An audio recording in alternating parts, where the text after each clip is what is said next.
आइए आज सुनते हैं भाद्रपद पूर्णिमा की कथा। पूर्णिमा तिथि के दिन इस दिन विशेष करके गंगा स्नान का विशेष महत्व माना गया है। अगर इस दिन गंगा स्नान करते हैं, भगवान सूर्य देव को अर्घ्य देते हुए इस दिन पूजन करते हैं। इस बार पूर्णिमा का व्रत 20 सितंबर 2021 दिन सोमवार को किया जा रहा है। तो सोमवार का दिन भगवान भोलेनाथ का दिन माना गया है और उमा महेश्वर के पूजन में भगवान शिव माता पार्वती का पूजन किया जाता है। उमा महेश्वर का व्रत को करके भगवान विष्णु ने अपनी पद और प्रतिष्ठा तथा सभी प्रकार की शक्तियां पुनः भगवान शिव से प्राप्त की थी। इसलिए इस व्रत का बड़ा ही विशेष महत्व माना गया है। इस व्रत को करने से वैधव्य योग भी नहीं होता तथा सभी प्रकार के सुख और समृद्धि की प्राप्ति होती है। तो आइए सुनते हैं भाद्रपद पूर्णिमा की कथा। तो बोलिए प्रेम से उमा महेश्वर भगवान की जय, भगवान श्री कृष्ण की जय। बहुत समय पहले की बात है, द्वापर युग में एक समय माँ यशोदा ने भगवान श्री कृष्ण से कहा कि हे कृष्ण, तुम सारे संसार के उत्पन्न करता हो, पोषक हो। आज तुम मुझे एक ऐसा व्रत कहो जिससे स्त्रियों को मृत्युलोक में विधवा होने का भय न रहे।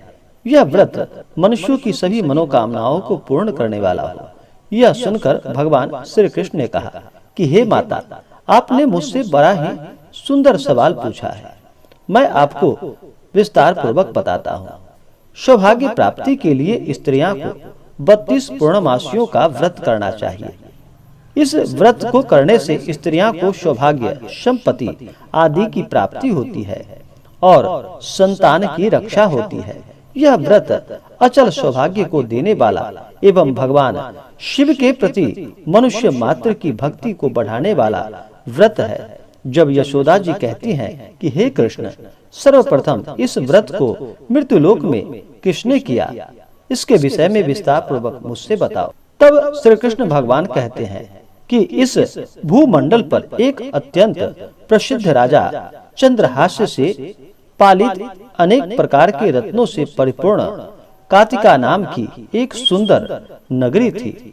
वहां पर धनेश्वर नाम का एक ब्राह्मण निवास करता था। उसकी स्त्री अति सुशीला रूपवती स्त्री थी। दोनों ही उस नगरी में बड़े प्रेम के साथ निवास करते थे। घर में धन और धान्य आदि की कोई कभी कमी ना थी। उसको एक बड़ा दुख था, उनके यहाँ कोई संतान ना थी। इस दुख से वे अत्यंत दुखी रहा करते थे। एक समय एक योगी नगर में आया। वह योगी उस ब्राह्मण के घर को छोड़कर सभी घर में भिक्षा लाने के लिए पहुंचा। रूपवती से वह भिक्षा नहीं लेता था। उस योग ने रूपवती से भिक्षा न लेकर और अन्य दूसरों के घर भिक्षा लेकर के भिक्षा के अन्न को गंगा के किनारे जाकर के बड़े प्रेम से खा रहा था। तब धनेश्वर ही योगी को ऐसा करते हुए देख लिया। अपनी भिक्षा के अनादर से दुखी होकर वह धनेश्वर योगी से कहता है कि हे महात्मन, आप सभी घरों से भिक्षा लेते हैं, लेकिन मेरे घर की भिक्षा कभी नहीं लेते हो। इसका क्या कारण है?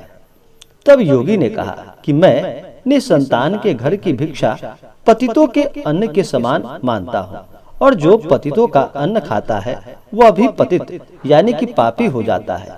चूंकि तुम निसंतान हो, तुम्हारे यहाँ कोई संतान नहीं है, अतः पतित हो जाने के भय से तुम्हारे घर की भिक्षा नहीं लेता। धनेश्वर यह बात सुनकर अपने मन में बड़ा दुखी हुआ और हाथ जोड़कर योगी के पैरों में गिर पड़ा तथा आतुर भाव से कहने लगा कि हे महाराज, ऐसा है तो आप मुझे कोई पुत्र प्राप्ति का उपाय बताएं। आपकी बड़ी कृपा होगी। धन की मेरे यहाँ कोई भी कमी नहीं है, लेकिन पुत्र संतान न होने के कारण बहुत दुखी हो गया हूँ। मेरे इस दुख का हरण कीजिए, आप सर्वशक्तिमान हैं। तब योगी जी ने यह सुनकर, ब्राह्मण तुम चंडी देवी की आराधना करो। तब ब्राह्मण घर आकर अपनी पत्नी को पूरी वृतांत कहकर स्वयं वन को चला गया। वहां पर उसने चंडी की उपासना की और उपवास भी किया। चंडी ने 16वें दिन उसको स्वप्न में दर्शन दिया और कहा कि हे धनेश्वर, जा, तेरे यहाँ पुत्र होगा, लेकिन उसकी 16 वर्ष की आयु में मृत्यु हो जाएगी। यदि तुम दोनों स्त्री पुरुष 32 पूर्णमासियों का व्रत श्रद्धा पूर्वक और विधि पूर्वक करोगे तो वह दीर्घ आयु हो जाएगा। जितनी तुम्हारी सामर्थ्य हो उतने आटे के दिए बनाकर शिव जी का पूजन करना, लेकिन पूर्णमासी को 32 हो जानी चाहिए। और प्रातः काल इस स्थान के समीप एक आम का वृक्ष दिखाई देगा। तुम चढ़कर फल तोड़कर शीघ्र अपने घर चले जाना और अपनी स्त्री को सारा वृतांत बताना, और ऋतु स्नान करने के बाद वह स्वच्छ होकर के और शंकर जी का ध्यान करके फल को खा लेगी। तब भगवान शंकर की कृपा से गर्भ ठहर जाएगा। जब ब्राह्मण प्रातः काल उठा, उसने उस स्थान के पास एक आम का वृक्ष देखा जिस पर बहुत सुंदर आम का फल लगा हुआ था। उस ब्राह्मण ने आम के पेड़ पर चढ़कर फल को तोड़ने का प्रयत्न किया और असफल रहा। तब उसने भगवान गणेश की वंदना की। इस प्रकार भगवान गणेश जी की प्रार्थना करने पर उनकी कृपा से धनेश्वर ने आम का फल तोड़ लिया और अपनी स्त्री को लाकर दिया। धनेश्वर की स्त्री के कहे अनुसार फल को खा लिया और वह गर्भवती हो गई। माता की असीम कृपा से एक पुत्र की प्राप्ति हुई थी। उन्होंने उसका नाम देवीदास रखा। बालक पिता के घर में बढ़ने लगा। भवानी की कृपा से वह बालक पढ़ने में बहुत ही होशियार था। माता की आज्ञा अनुसार उसकी माता ने 32 पूर्णमासी का व्रत रखना शुरू कर दिया, जिससे बालक दीर्घ आयु वाला हो जाए। 16वां साल लगते ही देवीदास के पिता को बहुत ही चिंता हो गई थी, कहीं उनके पुत्र की मृत्यु इस वर्ष हो न जाए। इसलिए उन्होंने अपने मन में विचार किया कि यह दुर्घटना उनके सामने हो गई तो वह कैसे सहन कर पाएंगे।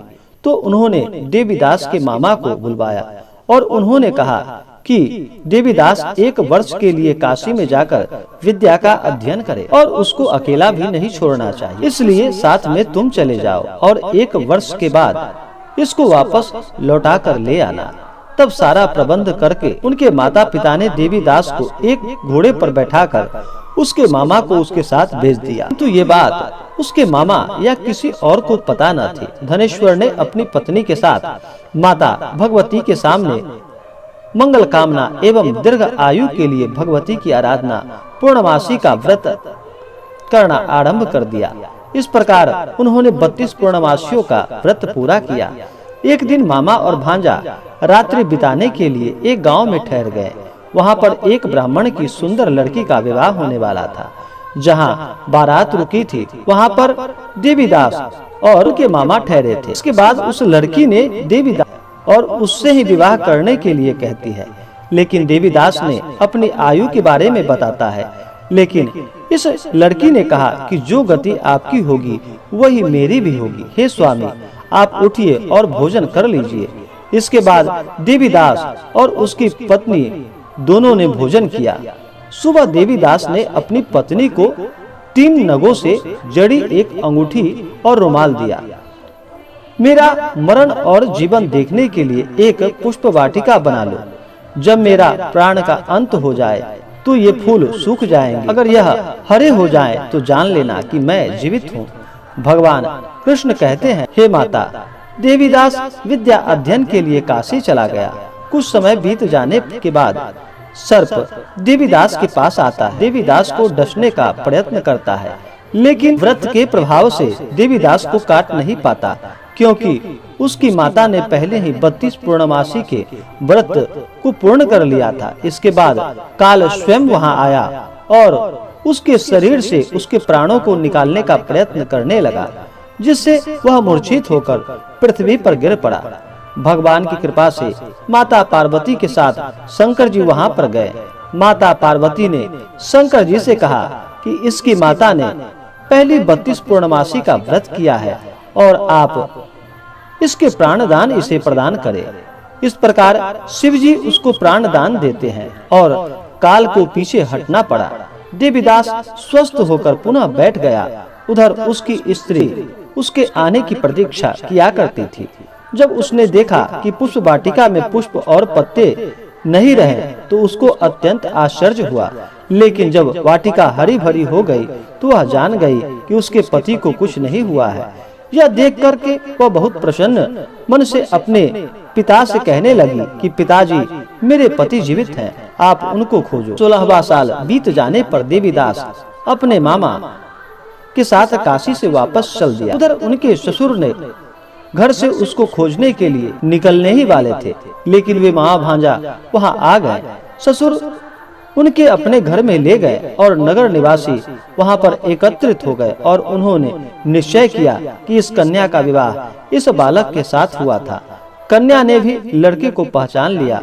कुछ दिनों बाद देवीदास अपनी पत्नी मामा के साथ बहुत से उपहार लेकर अपने नगर की ओर चल दिया। जब वहां गांव के निकट आ गया तो वहां के लोगों ने उसे देखकर उसके माता पिता को पहले ही खबर दे दी थी कि तुम्हारा पुत्र देवीदास अपनी पत्नी और मामा के साथ आ रहा है।